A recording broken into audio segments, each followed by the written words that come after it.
welcome to Black Expo Talk, and I'm your host, Lil O. Make sure that you check out my Facebook page, The Lil O Experience. Also check out The Lil O Experience on my Instagram as well.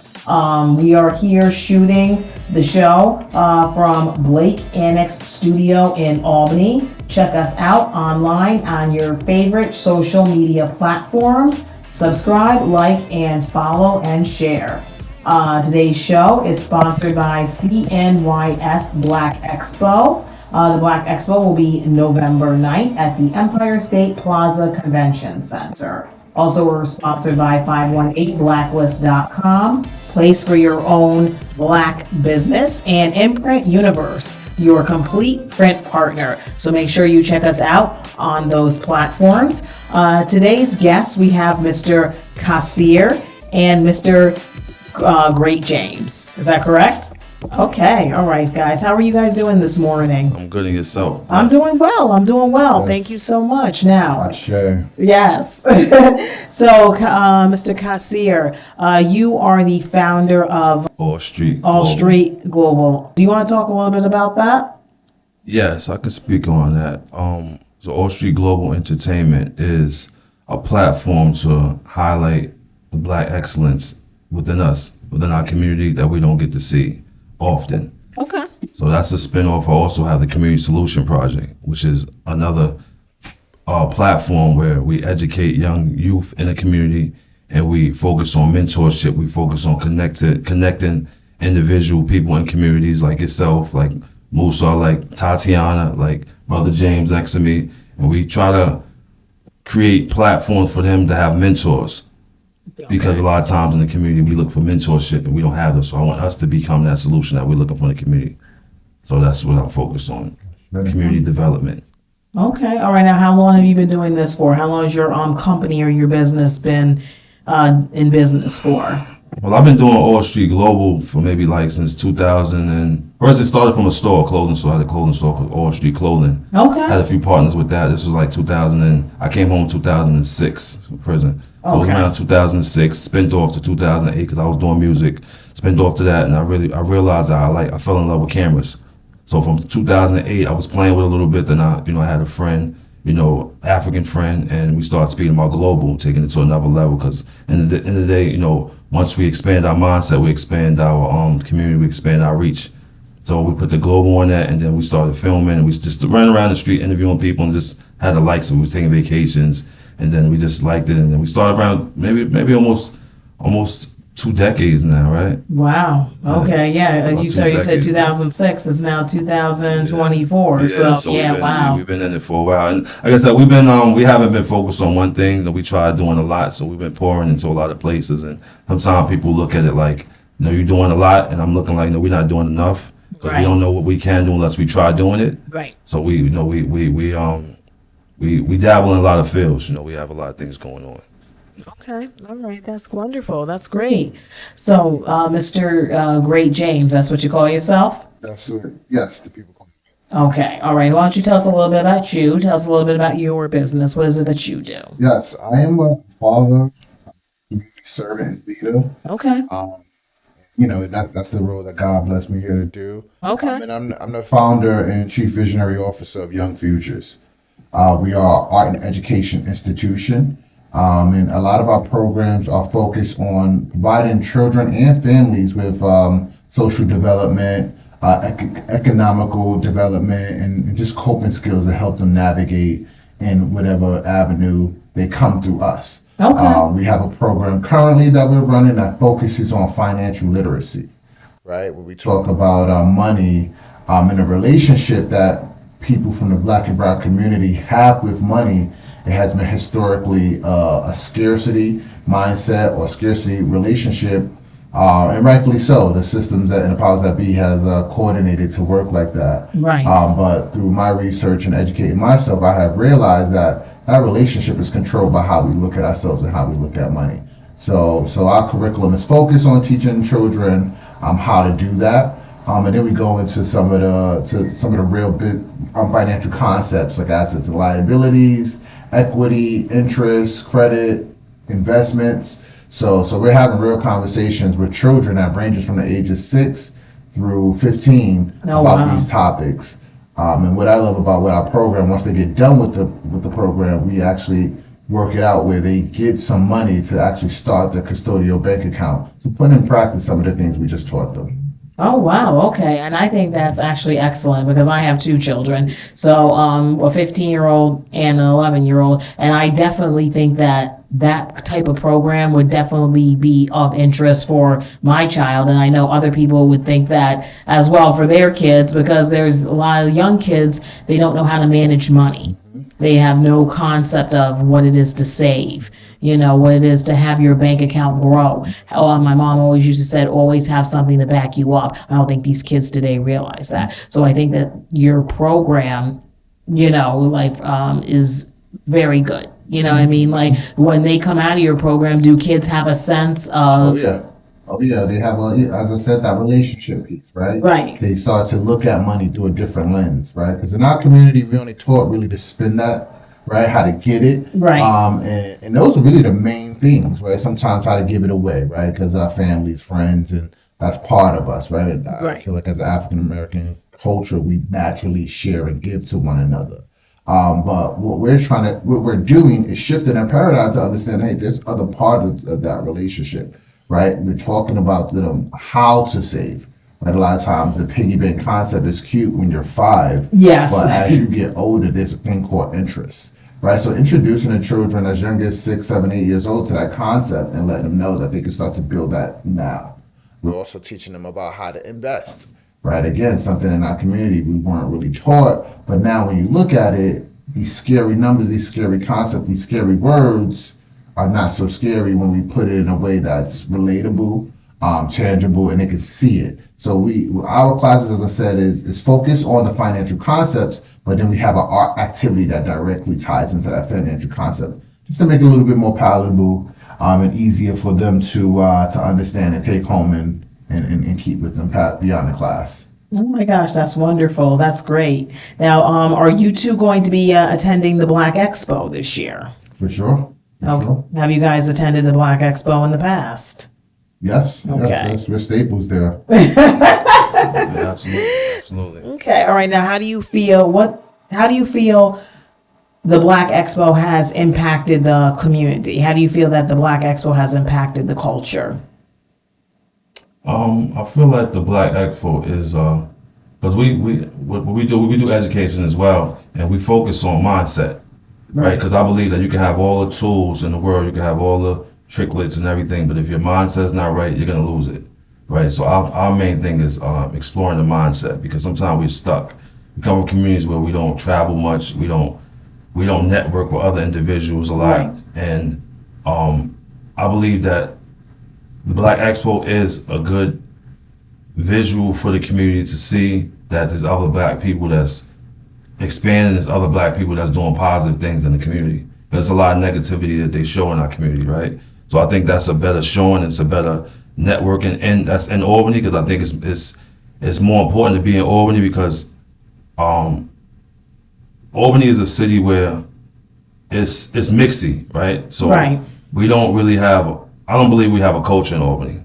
I believe the culture is scattered and no one really has a what do you say? Albany's not known for an identity, right? Albany's not really known for anything, right? So I think that it's building, and it consistently it can build an identity for the city, right? Like every city is known for something. Like you go to Chicago, it's known for the Windy City. You go to New York City, it's known for busyness. You go to Albany, it's kind of like empty, right? So I think the spirit or the soul needs to be poured back in Albany. So I think that's a part of putting the soul into Albany. Because a lot of times the powers that be, they keep us divided, right? Right. And I believe that bringing us together, it shows more unity, it shows more power, it shows more love, because I think the love is out of the city right now, right? There's no more feelings. Everybody's cold, right? Because there's so much going on. Right. There's no more tears in the city, right? And I believe water, it revives a person, right? Yes. You can't live without water. Right. So I think Albany needs to be, I think that's a piece of the water, that's a piece of the cup, but I think we need to pour into that cup, right? And be able to revitalize this city, because Albany is the capital of New York State. So this should be known for, this city should be known for creating a model for the whole New York State, right? Right. And we So- talk about the whole New York State, really though. The whole country. Yes. Right. Because what happens here tends to trickle out throughout the country. Exactly. Right. Right. So I agree with him. Like the culture of the city is very, it feels like a zombie city, right? Right. What I love what Tatiana has done is now created this space for Black entrepreneurs, not just from Albany, right? A lot of times we get a lot of business owners that come from other Right. locations Yes. Absolutely. to then at this Black Expo. So really just putting the flag back into the ground and standing on it. I love the fact that it happens in November, the end of the year, as parents, families, individuals are starting to prepare for Christmas. I'm someone who's very pro shop at Black businesses, try to get my gifts and the things that I'm gonna need for, friends, families at the business that's closer to me, right? Right. That looks like my mom, that looks like my sister, that looks like my brothers, right? So the Black Expo allows for individuals to do that. And now we start to put that water, as you say, back into the ground. Right. Because again, we're supporting businesses that come right from our neighborhood. Yes, this is happening at the end of the year, but I'm gonna see you throughout the year. Now I know where to go to you to get what I need. Right. Right. So I do love the fact that we have this expo now where it showcases Black businesses, but then it also showcases the efforts that's being happening in the community. As I said, my organization, we teach children financial literacy. But at the expo, we get a chance to do some free painting, have some fun, meet people that I wouldn't have never met because I'm so busy doing what I'm doing. But now this expo allows me to get to another network. She also has the, Black Expo. See, they also have the business symposium that they do throughout the year. Right. They have the scholarship that they do out the year. I was the recipient of the business pitch last year, right? So there's these things that's being added on to elevate the community, but also elevate Black businesses. And when we talk about Black business, we talk about economics. When we talk about economics, then we're really starting to have that conversation about power.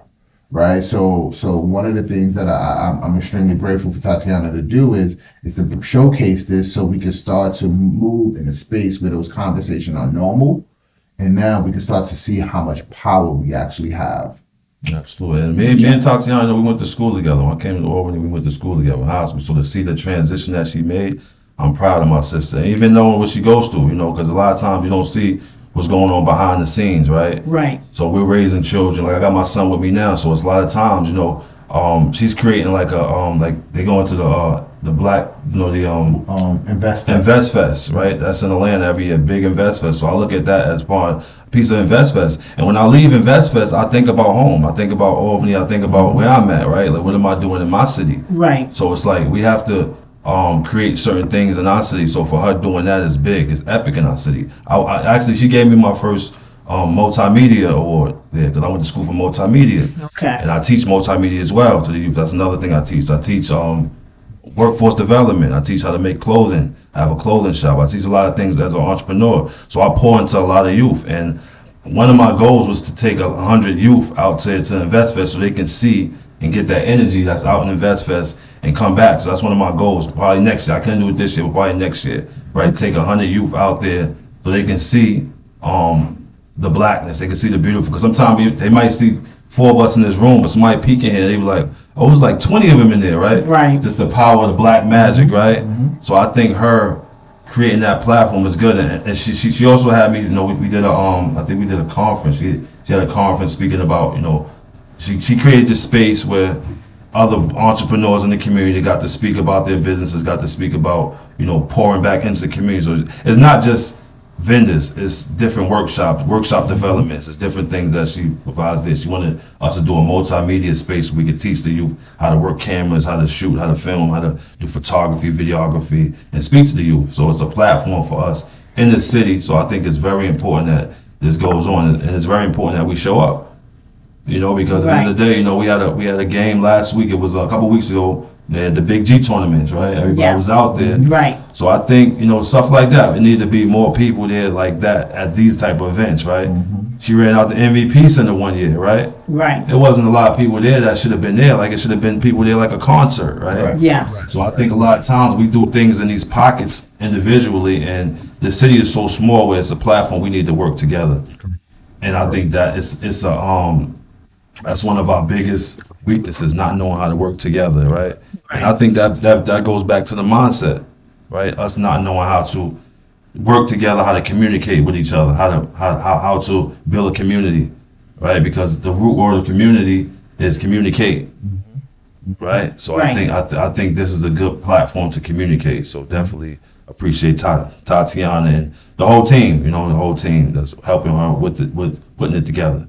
Okay. All right. Well, that's wonderful. So, I just got this little note here. I get this event, I believe, is free to the public this year. So that because usually in the past, like people have had to pay to get in, but this year the event is free to the public. Nice. So yeah, so that is definitely a good thing. I'm So going to encourage individuals to donate. okay. Again, I'm someone who has now become enlightened on, economics, capitalism, and the blood flow of life.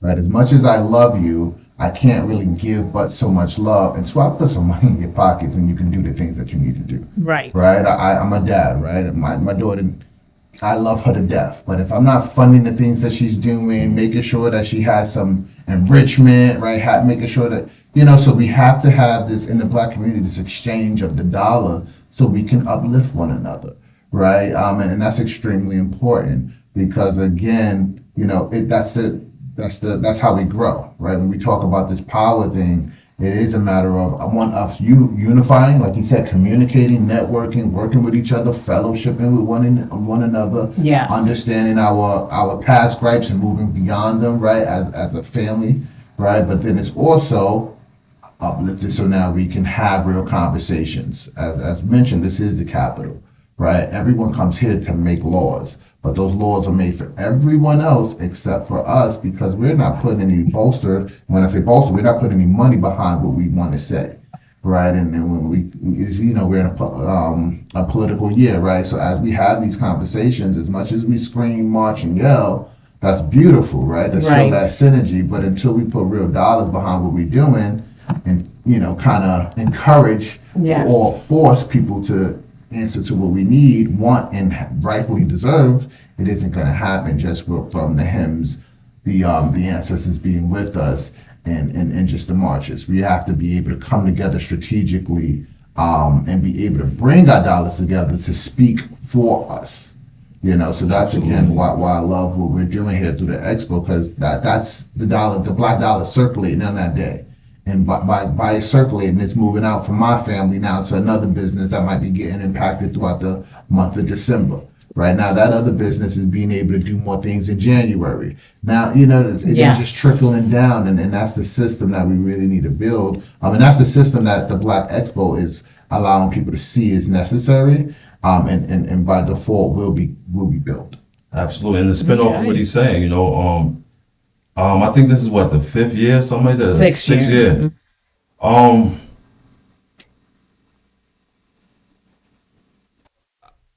We should have our own center, right? We should have our own stuff, right? Yeah. Because at the end of the day, we're still babies, right? Because when we have to go to individuals and get fed, I mean we don't have something's missing, right? So I'm a big stickler to having our own, right? And it's $1.6 trillion, I believe, that leaves the Black community every year. 1% of that is 16 billion, right? We should be able to tap into that. They just put a $10 million walkway down here on Clinton Avenue and Broadway, right? So they playing with us in our face, right? So I'm kind of like a stickler to we need to build our own, right? Right. Sometimes we flash on each other, we show off in front of each other. We got Yeah. this, we dangle a little carrot at each other. It's like Right. we're going to war with each other when it should be us going to war for a bigger cause, right? Yeah. Right? And I feel like my sister, she should have a building by this time, right? She shouldn't have to go over here and rent the building over here that's using our people to get these buildings, right? Right. So we need to be in the rooms where these conversations is had, right? We need to be in the rooms where these people that's getting these funding is doing the right thing with these funding. Because too many times I see a lot of funding getting funded from our community for our people, and it's not going back to the right people. Right. Right? You got a lot of wrong people in positions with the right money, right? So we need to really figure out who's running these systems, how they being ran, and really tap into these systems and powers that be so we can get some things back into our community. Because she should have, it's the 6th year now, she should have the MVP center right now. That should be her center or something like that, right? She should have the Capitol building right now, right? If she's been doing this for this long, right? And she should have people behind her pushing for these things. All these buildings is getting built in this community, in this city. So I think we're missing the image of what's going on around us, right? Right. So it's like they got us fighting it. It's this project, right? It's this project called it's like the rat project, right? Where you put a bunch of rats in this little box, right? And they start eating each other. They start killing, raping each other, doing this. Right. And then you got another box where it's a space of open space, open opportunities. Rats are developing, right? They're eating good. They're not bothering each other. They peace. They developing, right? And then you switch it up. You take these same rats that's in the small cage in the projects built on top of each other, and you put them in the cage where the rich rats is at, right? Yeah. And you take the rich rats and put them where the poor rats is at, and they have the same behavior, right? So I think it's the mindset. Like we need to start traveling. We need to start opening up our mindset more because I think we're too closed into survival mode, right? They said people that live people that live off of love will give anything to you. People that live off survival will do anything to you. Right? So we have to get into the mindset where we're operating off of love, right? I see what I want for you, I want for myself, right? This is my soul brother, this is my soul sister, right? So I think a lot of times, we don't trust each other, right? That's a big thing. I had one partner told me they don't trust me. I'm like, I'm doing everything right that we're supposed to do. So it's like that kind of killed me inside. And I'm looking like I'm doing everything right for us. You see my record. My record is this is what I do for the people. And sometimes one of my brothers told me, he says, listen, the problem with you love people more than they love you. So then it pours your garden because so much time you pour out, and then you don't have anything to pour back into you, right? Like I spoke to the brother, he said he's going out to Invest Fest to get poured back into him because he pours a lot to the community. Right. So we give, but we don't have a space where we can receive at the same time. We shouldn't have to go all the way out there to get energy, right? All the work the brother do for the city. We should be here doing the same thing. We have the same type of energy out here, Okay. But I get it. I wanted to go to Invest. I'm like, I need to go get poured in, but I'm looking like, hold on, we have to create that, right? So I think she's creating that space in the expo, but we need to really start operating out of love, I believe, and then the money's gonna come, right? Everything else is gonna come. We need to really start operating from the heart and from the spirit, right? That's true. So that's my thing for this, just praying for the city, praying for our people to do positive, just praying for the youth to have something to look towards, and I'm just praying for us. You know what I'm saying? That's it. Okay. They got Wall Street, we got all streets. Oh, absolutely. Well, we look forward to seeing both you men at the Black Expo this year. Absolutely. Thank you for what you're doing. Thank you, Musa, for what he's doing. He's been doing it for years. He's one of my mentors back in 20 years ago. He was doing this, right? And just being even that, we have geniuses in our community, right? Mm-hmm. Right. We have geniuses in our community, so we need to really start tapping into our community and really realize what we have, right? It's a lot of talent in 518. It's a lot of talent in Albany. People get saying, there's nothing in Albany. Albany is a gold mine. Yeah. And what's good about Albany is you don't have to be in one place. You can go to Adirondack, you go to Lake George. I'm like, I've been here for years. I went to Lake George. I said, it's a space out here. It's a lot of space out here. Right. Right? So it's definitely a space. It's definitely an opportunity for us to grow as a people, and let's work, people. Let's work. Absolutely. Well, we hope to see you at the Black Expo November 9th at the Empire State Plaza Convention Center. And there are a lot of events. If you guys are looking for something to do in Albany, there's a lot of events that's happening. So how can people contact you if they want to reach out to you and get more involved in your business? How can people reach out to you if they want their children to be involved in your financial literacy program? My name is James Mitchell. So you can find me on Facebook, LinkedIn. But if you want to find more about the organization, Young Futures, I encourage you to go to same Facebook, Instagram. I just learned how to dance, so we got a TikTok. Okay. Look for us on Young Futures INC. Then you can also go to our website, which is youngfuturesco.com. The same as well. You can get contact us. You go to allstreetglobal.com. That's our website. You can go to social media, AllStreet Global Entertainment. You can go to YouTube channel, the Community Solutions Project, where we're interviewing entrepreneurs and we're growing as a community. Okay. And you can get involved, please do. And you can come see us too. We have spaces 79 North Pearl Street. We have another space in Albany, New York, another space at 255 Orange Street. We have our workshop at where we teach workforce development. So you can pull up on us. And we outside, so you probably gonna see us outside too. Okay, We're great. reachable. Great. Thank you so much, guys. Thank you, Blacklist, 518 Blacklist. Yes, I appreciate y'all for having us. I'm honored. Keep it going. No problem. Thank you, Lil O. Thank you. I appreciate you. Black Expo, November 9th, Empire State Plaza Convention Center. Make sure you come down and check us out.